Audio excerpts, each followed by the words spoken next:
What happened? Okay. Okay, we're ready. Go right ahead. The police department would be the Forsyth County Sheriff's Office out of Forsyth County, North Carolina. Okay, Forsyrhe County Police Department? Do what now? A Forsyrhe County Sheriff's Office? Correct, Okay, and what did they do and how did you come in contact with the police? Okay. What happened was, Monday, the 28th of June, I proceeded driving down Running Brook Lane, which is a lane that runs perpendicular to my home and my driveway, where a neighbor said that I sped up when I went by her. Now, the given law here states that the given statute states that where there is no given speed limit, the speed limit will be noticed as 35 miles per hour and not a mark over that. On the given street, there is no speed limit signs, there is no marks on the street, there's no nothing. She called the law, the Forsyth County Sheriff's Office, and stated that I sped up when I went by her.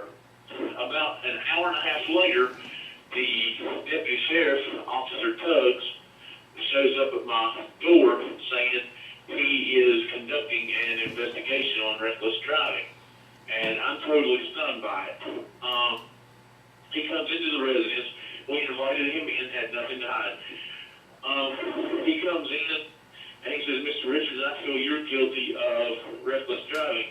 My question to the officer at that time was you there? And he said, no.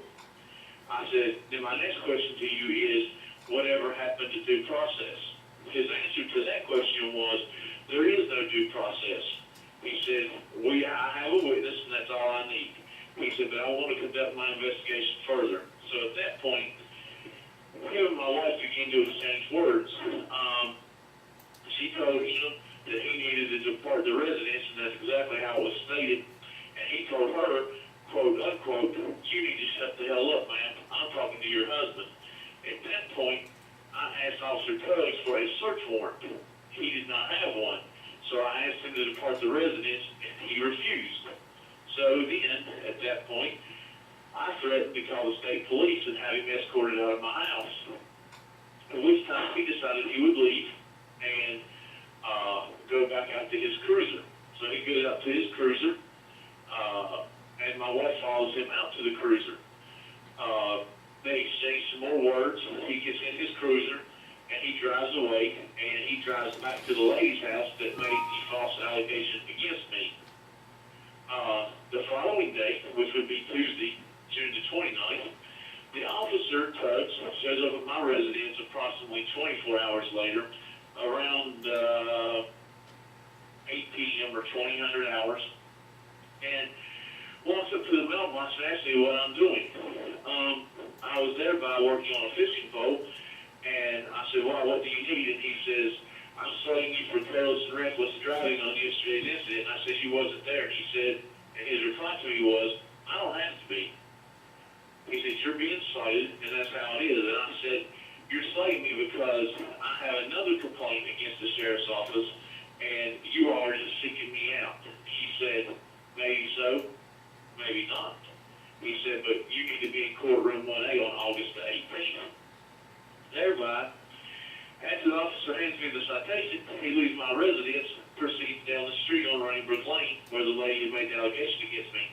He goes to her house and tells her, with other neighbors, that he wrote me a citation, when it's none of their business what happened with me. How I know this is my next door neighbor, James Redden, was a witness to it, that he went into her residence and told a bunch of the neighbors that he wrote me a citation, where he began to laugh and ridicule me. At this point, I have not hired an attorney and am seeking some kind of help in filing a complaint against the officer and the sheriff's department.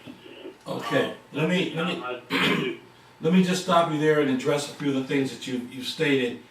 I see a number of policy violations and ethical violations related to what you're describing. First of all, I'm a retired detective, so I'm not speaking in a vacuum. I know what I'm talking about. For the deputy to take the word of a civilian, a citizen, without any training, who is evaluating your speed, is, I think, really improper.